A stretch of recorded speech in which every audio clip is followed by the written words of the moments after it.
Well, welcome back to the farm. Today we're working on the BMC mini tractor again.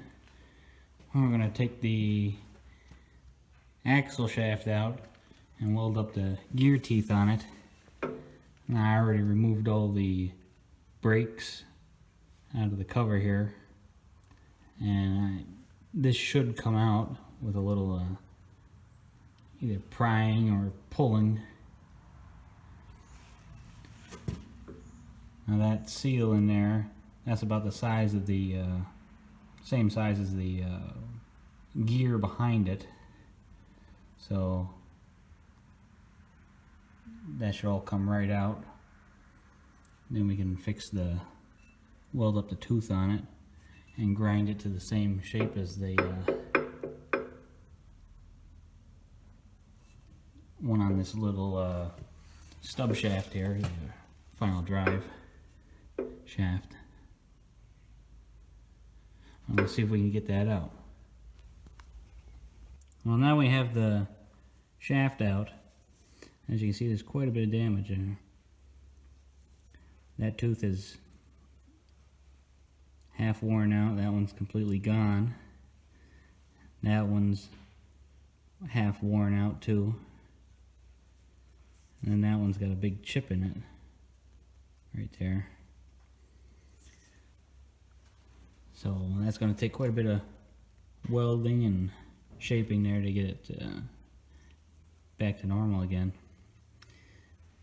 And it just popped out, came right out with a little pressure up against the teeth with a little pry bar inside and a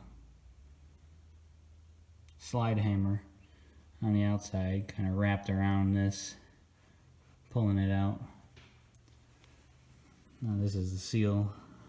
We got to replace that too. That goes on the end, right in front of the bearing.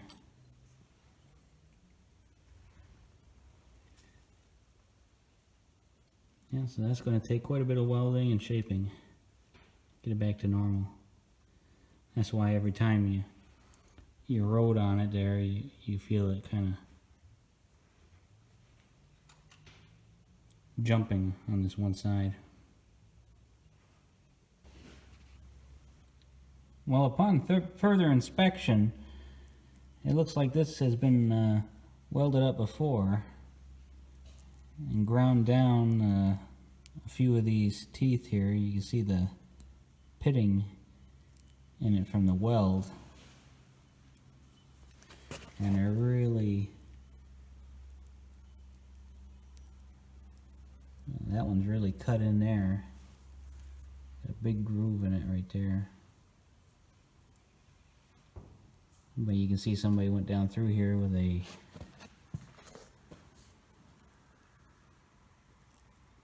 grinder to shape the tooth.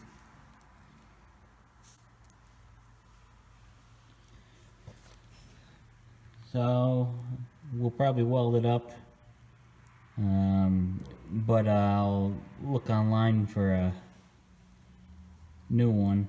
I think I can get one for a little over $100. So this might be a temporary fix on this till we get a really nice one. Well, after some consideration there, we decided to get the new shaft. Since this one has been welded so much here, it was welded up before at one time there, and somebody ground the teeth to shape once.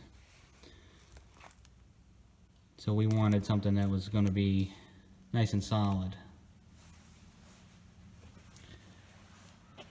Now we'll probably keep this and maybe test our skill at fixing the teeth, have it for a backup.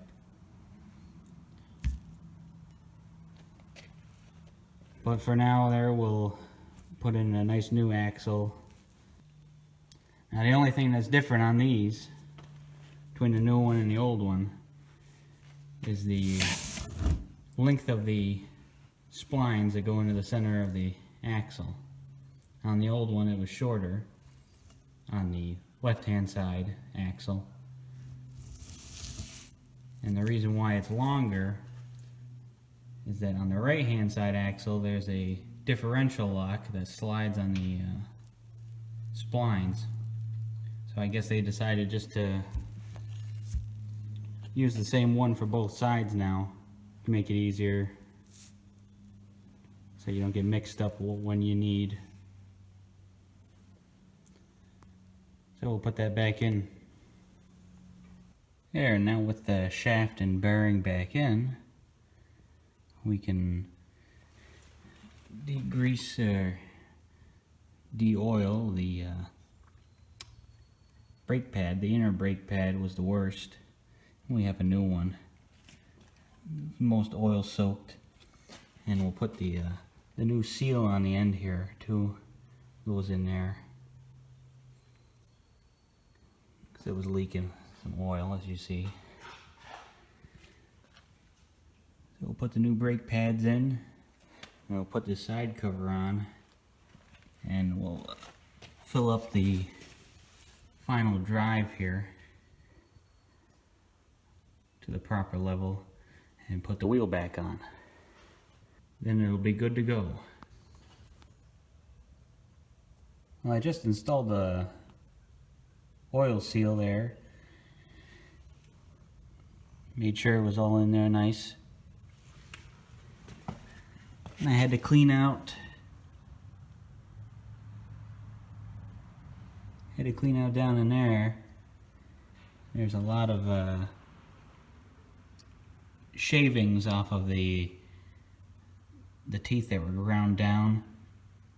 A lot of pieces of metal, and I didn't want that getting mixed up in the new oil, so I had to clean that all out and blow it out with air.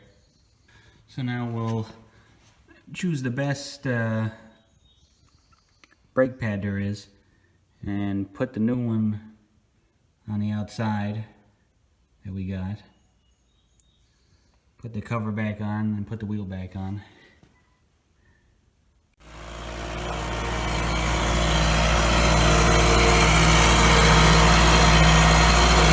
Yeah, it's working real great now.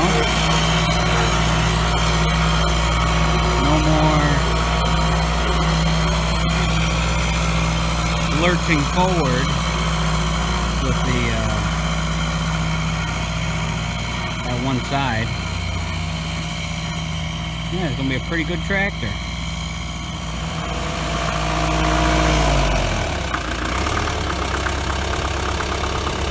Yeah, it's working real good now.